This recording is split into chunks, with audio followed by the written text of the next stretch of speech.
Hello students, welcome to our class. मैं sir Afzal और आज के सेशन के अंदर हम डिस्कस करेंगे कुछ स्टूडेंट्स के क्वेश्चंस थे और कुछ मैंने जो पिछले लेक्चर्स के अंदर पढ़ाया था उनसे जो इम्पोर्टेंट क्वेश्चंस निकल रहे हैं वो मैंने निकाले हैं ताकि फिर उनका एक रिव्यू हो जाए।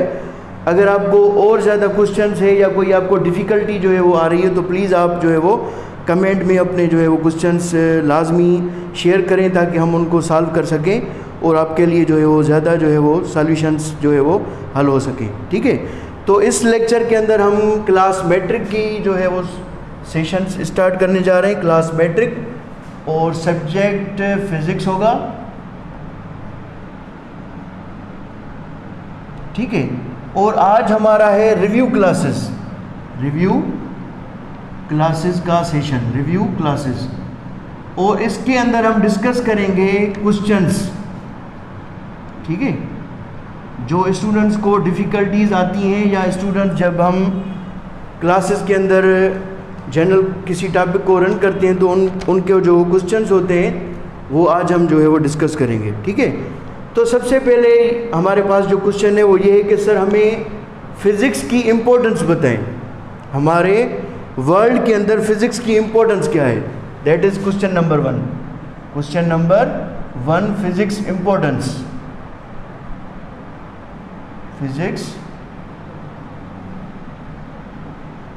इम्पोर्टेंस। ठीक है, तो फ़िज़िक्स इम्पोर्टेंस जो है वो बहुत ही लाजमी है।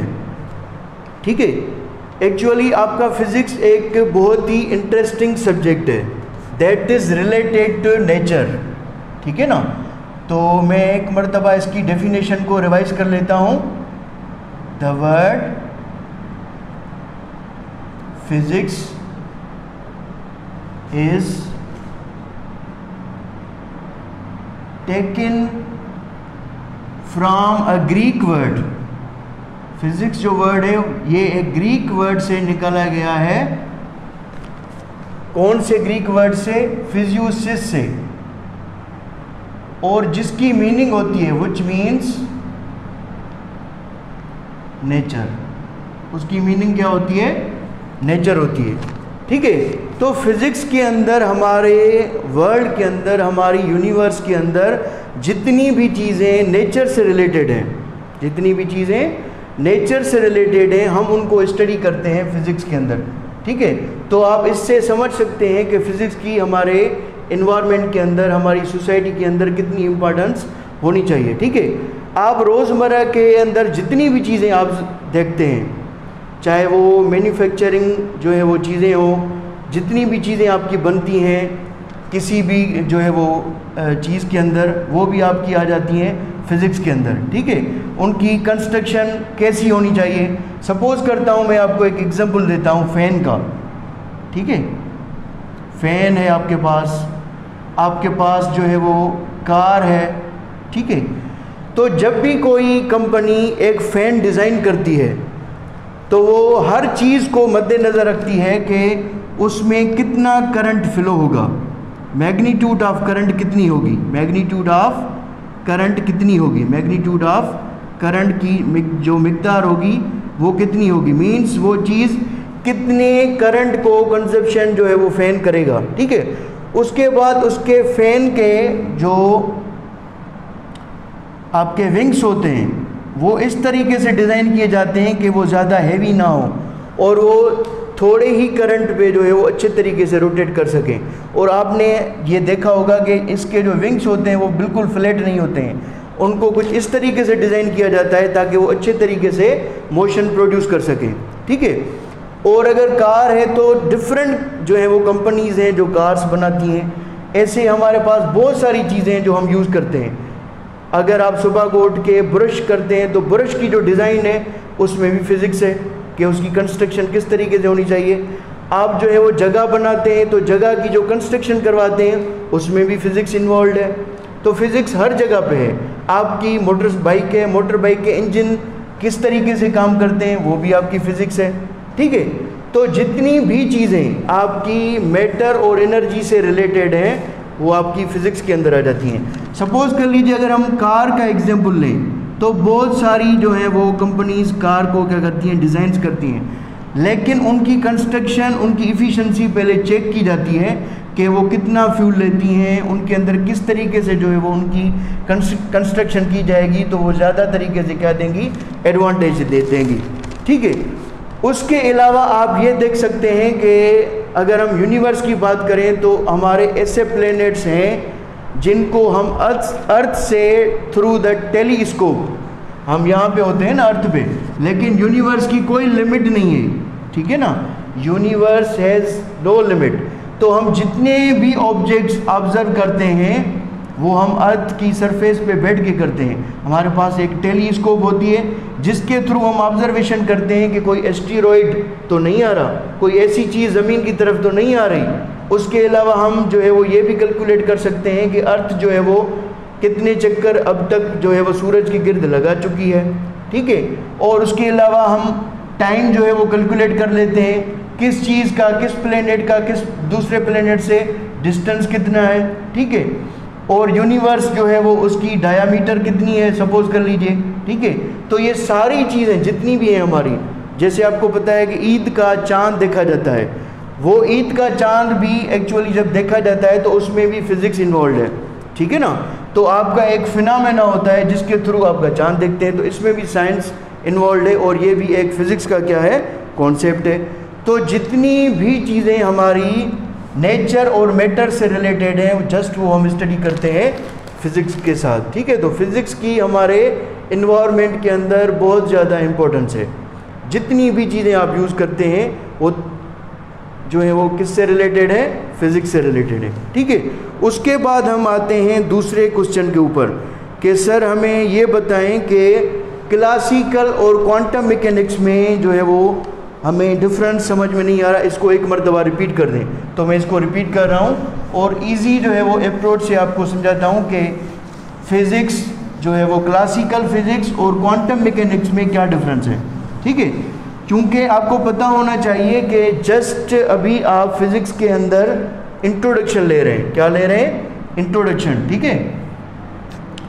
तो दूसरा नंबर जो हमारे पास क्वेश्चन है वो ये है कि डिफरेंस क्या है, difference between classical and quantum mechanics and quantum mechanics. ठीक है। तो ये जहन में रखें, हमारी जो वर्ल्ड है उसके अंदर नई नई चीज़ें जो है वो अपडेट्स हो रही हैं। ठीक है ना। तो हमारी जो क्लासिकल फिज़िक्स है that is actually related to the old physics. Classical physics जो है वो हमारी ओल्ड फिज़िक्स कहलाती है। मींस 19th सेंचुरी से पहले जितनी भी आपकी फ़िज़िक्स थी बिफोर द 19th सेंचुरी से जितनी भी आपकी पहले की फ़िज़िक्स थी वो आपकी आती है क्लासिकल फ़िज़िक्स। ठीक है। अब ये जहन में रखें कि जितने भी आपके ओल्ड लॉज हैं वो जस्ट आपके पढ़े जाते हैं क्लासिकल फ़िज़िक्स के अंदर। ठीक है। सपोज़ कर लीजिए पहले हमें इतना पता नहीं होता था कि सूरज से ज़मीन तक फासला कितना है। ठीक है। क्लासिकल फ़िज़िक्स ने थोड़ा बहुत जो है वो इसको मालूम किया फिर। ठीक है ना। उसके बाद और चीज़ें जिस तरीके से इन्वेंट होती गई, मॉडर्न होती गई, हमने उनको जो है वो पढ़ना शुरू कर दिया। तो before 19th century it is to be classified into the classical physics. ठीक है। उसके बाद ये जहन में रखें इस फिज़िक्स को हम न्यूटनियन फ़िज़िक्स भी कहते हैं, न्यूटनियन फ़िज़िक्स। अब न्यूटनियन फ़िज़िक्स क्यों कहा जाता है? अगर हम फिज़िक्स में देखें तो बहुत सारे साइंटिस्ट हैं जिनका बहुत ज़्यादा जो है वो एक रोल है फिज़िक्स के अंदर, जिनमें आपका एरिस्टोटल भी आ जाता है। ये एक जो है वो फर्स्ट साइंटिस्ट आता है जो फिज़िक्स के अंदर इसने काम किया था। उसके बाद आपका न्यूटन आता है। न्यूटन के लॉज हैं स्पेशल फिज़िक्स के अंदर, फर्स्ट लॉ ऑफ मोशन। ठीक है। ये बहुत ज़्यादा इम्पोर्टेंस रखते हैं क्लासिकल फ़िज़िक्स के अंदर। सेकंड लॉ पढ़ते हैं हम, सेकंड लॉ ऑफ मोशन। ठीक है। उसके अलावा हम पढ़ते हैं थर्ड लॉ ऑफ मोशन। ये तीनों जो लॉज हैं ये एक बहुत ही इम्पोर्टेंस रखते हैं क्लासिकल फिज़िक्स के अंदर, ठीक है। उसके अलावा आप क्लासिकल फिज़िक्स के अंदर हमेशा लार्ज बॉडीज़ की स्टडी करते हैं, स्मॉल बॉडीज़ की नहीं। अगर आपने 9th में केमिस्ट्री पढ़ी होगी तो एटम के अंदर होते हैं particles, electron, proton, neutron. These are the lightest particle, इनको हम कहते हैं माइक्रो पार्टिकल्स। दो चीज़ें होती हैं, एक होता है माइक्रो और दूसरा वर्ड होता है मैक्रो, ठीक है। माइक्रो मीन्स स्मॉल, टिनी, ठीक है। तो हमारे पास जो टिनी पार्टिकल्स हैं जस्ट लाइक इलेक्ट्रॉन है आपका, प्रोटॉन है, ठीक है, आपका न्यूट्रॉन है, ये 3 पार्टिकल्स आपने स्टडी किए होंगे जो है वो केमिस्ट्री के अंदर। तो इन पार्टिकल्स की स्टडी को कहते हैं माइक्रो पार्टिकल्स, ठीक है। और मैक्रो होते हैं बड़े, जो साइज के अंदर लार्ज हों, ठीक है। तो क्लासिकल फिजिक्स के अंदर उन ऑब्जेक्ट्स की स्टडी की गई जिनकी साइज बहुत ज़्यादा थी, ठीक है। सपोज कर लीजिए कैसे, अगर हम उसका एग्जाम्पल दें तो एग्जाम्पल में आता है जस्ट मोशन ऑफ अर्थ है, आपकी मोशन ऑफ अर्थ है, ठीक है। उसके अलावा जो है वो आपका क्या आ जाता है, रोटेशन ऑफ अ कार, ठीक है। कार जो है वो उसको भी हम जो है वो बड़ी साइज़ के अंदर अज्यूम करेंगे। जो इसकी रोटेशन होगी, उसकी जो मोशन होगी, वो भी हम क्लासिकल फिजिक्स के अंदर स्टडी करेंगे। उसके बाद है क्वांटम, ठीक है ना। वर्ड हमें खुद बता रहा है कि quantum means quanta, energy that is related to the bundles of energy, bundles of energy. इसको हम पैकेट्स ऑफ एनर्जी भी कहते हैं, पैकेट्स ऑफ एनर्जी, ठीक है। तो इस फिजिक्स के अंदर जो हम स्टडी करते हैं वो करते हैं स्मॉल पार्टिकल्स के हवाले से। सपोज कर लीजिए आपने जो है वो 9th क्लास के अंदर पढ़ा होगा बोहर एटॉमिक मॉडल, ठीक है। उसमें आपको पता है कि जो इलेक्ट्रॉन्स होते हैं न्यूक्लियस के अंदर, वो कभी जो है वो लोअर ऑर्बिट से ऊपर की तरफ जाते हैं, कभी ऊपर से नीचे की तरफ आते हैं। फिर जब वो एक्सचेंज होते हैं तो उनमें एक रेडिएशन खारिज होता है जिसको हम कहते हैं फोटॉन, ठीक है। तो जब हम फोटॉन की स्टडी करते हैं तो वो स्टडी हम करते हैं क्वांटम मैकेनिक्स के अंदर या क्वांटम फिजिक्स के अंदर। इसका दूसरा नाम होता है मॉडर्न फिजिक्स, ठीक है। लेकिन ये मॉडर्न फिजिक्स जो है वो 70-80 साल से जो है वो पढ़ी जा रही है, ठीक है ना। तो इसके अंदर हम फोटॉन की स्टडी करते हैं और क्वांटम मैकेनिक्स के अंदर आप स्टडी करते हैं टिनी पार्टिकल्स के हवाले से, टिनी पार्टिकल्स, ठीक है। और उनकी एनर्जी क्या होती है, हैविंग हाई एनर्जी, ठीक है। उनकी जो एनर्जी होती है वो क्या होती है, हैविंग हाई एनर्जी। उनकी एनर्जी जो है वो बहुत ही ज़्यादा होती है, ठीक है। लेकिन यहाँ पे जो एनर्जी होती है क्लासिकल फिजिक्स के अंदर वो होती है लो, ठीक है, as compare to quantum it has small energy. इसको जो एनर्जी होगी वो क्या होगी, स्मॉल एनर्जी होगी, ठीक है। ये आपका क्वेश्चन था, ठीक है। उसके बाद जो दूसरा क्वेश्चन था वो ये था कि सर हमें यूनिट और मैग्नीट्यूड के अंदर जो है वो डिफरेंस जो है वो समझ में नहीं आ रहा, ठीक है। तो इसको भी मैं थोड़ा रिप्रेजेंट करता हूँ। किसी भी क्वांटिटी को फिज़िक्स के अंदर जब हम रिप्रेजेंट करते हैं तो उसमें दो चीज़ें जो होती हैं वो बहुत ज़्यादा इम्पॉर्टेंट होती हैं। कौन कौन सी, एक उसका यूनिट और उसके साथ होता है मैग्नीट्यूड, ठीक है। किस तरीके से, सपोज कर लीजिए मैं यहाँ पे लिखता हूँ 4 मीटर्स, क्या 4 मीटर्स। अब ये जो मीटर है ये है यूनिट, ठीक है, और ये जो 4 है दैट इज़ मैग्नीट्यूड, ये क्या है, मैग्नीट्यूड है, ठीक है। अब यूनिट से हमें जो है वो क्या पता चल रहा है, यूनिट से हमें ये पता चलता है कि किसी चीज़ की मेजरमेंट हो रही है, मीन्स कोई फासला जो है वो तय किया जा रहा है या किसी फासले की या किसी डिस्टेंस की जो है वो मेजरमेंट हो रही है। तो यूनिट डिफाइन करता है क्वांटिटी को, क्या यूनिट डिफाइन करता है क्वांटिटी को, और मैग्नीट्यूड डिफाइन करता है कि हमें उसकी कितनी अमाउंट जो है वो चाहिए या जो हमने कितनी अमाउंट जो है वो उसकी मेजर की है। सपोज कर लीजिए आपके पास जो है वो, मैं यहाँ पे एक लाइन लगाता हूँ, suppose this is A and this is B, ठीक है। अगर यहाँ से लेके, इस पॉइंट से लेके यहाँ तक का सपोज कर लीजिए फासला 10 मीटर्स है, ठीक है। तो हमने इसके अंदर क्या मेजर किया, 10 हमने नंबर लगाया, ये मैग्नीट्यूड है और ये यूनिट है, ठीक है। लेकिन हम यहाँ पे 10 सेकंड्स नहीं लगा सकते, क्यों? क्योंकि हम फासला मेजर कर रहे हैं और यहाँ पे टाइम जो है वो मेजर नहीं हो रहा, ठीक है ना, ठीक है ना। तो जब डिस्टेंस की मेजरमेंट होगी तो हम मीटर्स लिखेंगे, और जब हमारा मैग्नीट्यूड मेजर होगा तो मैग्नीट्यूड कितना भी हो सकता है, कम फासला है तो 10 है, अगर इसको हम और ज़्यादा इंक्रीज़ कर दें तो हम यहाँ पे 10 नहीं लिखेंगे, यहाँ पे लिखेंगे 20 मीटर्स, क्योंकि हमने जो है वो फासले को इंक्रीज़ कर दिया, ठीक है।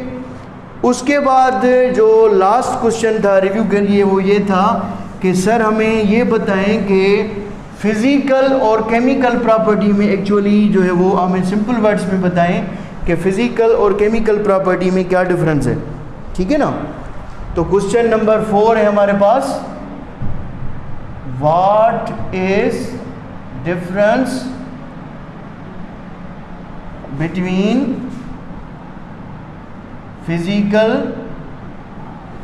एंड केमिकल क्वांटिटी, ठीक है। फिजिकल और केमिकल क्वांटिटी में क्या फ़र्क है, ठीक है। तो मैं इसको पहले भी आपको बता चुका हूँ, फिजिकल जो वर्ड है that is related to the external properties, the word physical property is related to the external properties. जब भी आप किसी ऑब्जेक्ट की एक्सटर्नल प्रॉपर्टीज़ की स्टडी करते हैं तो वो आपकी कहलाती है फिजिकल प्रॉपर्टीज़। जैसे इस बोर्ड का कलर वाइट है, ठीक है, इसके ऊपर एक कोटिंग है ऊपर से जो है वो आयरन की, ये इसकी फ़िज़िकल प्रॉपर्टी है, ये इसकी क्या है, फ़िज़िकल प्रॉपर्टी है। और मैंने फ़िज़िकल प्रॉपर्टी की आपको क्या डेफिनेशन बताई थी, वो ये बताई थी, any property that is observed through the 5 senses. आपकी ऐसी प्रॉपर्टी जो किसी भी एनिमल से या किसी भी ह्यूमन बीइंग के 5 सेंसेस के थ्रू ऑब्जर्व की जाए तो उसको हम कहते हैं फिजिकल प्रॉपर्टी। अब आपको पता है हमारे सेंसेस कौन से हैं, सेंस ऑफ स्मेल है, सेंस ऑफ टच है, सेंस ऑफ हियरिंग है, ठीक है, ये और भी 2 हैं, ठीक है। तो इनसे हमें पता चला, इन सारी चीज़ों से जो हम चीज़ों को ऑब्जर्व करते हैं उनको हम कहते हैं फिजिकल। और केमिकल जो चीज़ होती है आप खुद समझ रहे हैं, chemical is related to the chemistry, उसकी केमिस्ट्री क्या है, ठीक है। अगर ये पेपर है तो इस पेपर की कंपोजिशन क्या है, ये पेपर कौन से मटेरियल का बना हुआ है, तो ये चीज़ ऑब्जर्व की जाएगी इंटरनली, क्या की जाएगी, ये इंटरनली जो है वो ऑब्जर्व की जाएगी, केमिकल क्वांटिटी, ठीक है, observe through the internal properties and composition. इसमें जो है वो आपकी क्या होगी, इंटरनल प्रॉपर्टीज़ देखी जाएगी और कंपोजिशन देखी जाएगी। सपोज कर लीजिए आपके पास वाटर है तो वाटर का फार्मूला क्या होगा, H2O, ये इसकी एक केमिकल जो है वो इसका फार्मूला है। जब भी हम वाटर को बनाएंगे तो इसी फार्मूले से जो है वो उसको बनाएंगे, ठीक है। लेकिन इसमें थोड़ी बहुत अगर चेंजिंग हो जाएगी तो ये वाटर नहीं रहेगा, कोई और कंपोनेंट बन जाएगा, ठीक है। तो आज का यहाँ पे हमारा सेशन जो है वो ख़त्म हो रहा है। हम हर जो है वो सैटरडे के दिन पे, ठीक है ना, हम हर सैटरडे के दिन पे क्या लेते हैं, रिव्यूज़ लेते हैं, और जो हमारे पढ़ाए हुए लेक्चर्स होते हैं हम उनको रिपीट करते हैं। तो अगर आपको कोई भी बात समझ में नहीं आ रही या आपको कोई कमेंट करना है या कोई क्वेश्चन पूछना है तो प्लीज़ आप इनबॉक्स कर दें, और प्लीज़ हमारे जो चैनल है उसको सब्सक्राइब करें। Thank you, have a nice day. इंशाल्लाह नेक्स्ट लेक्चर में और किसी टॉपिक के साथ जो है वो आपसे मुलाकात होगी। Thank you.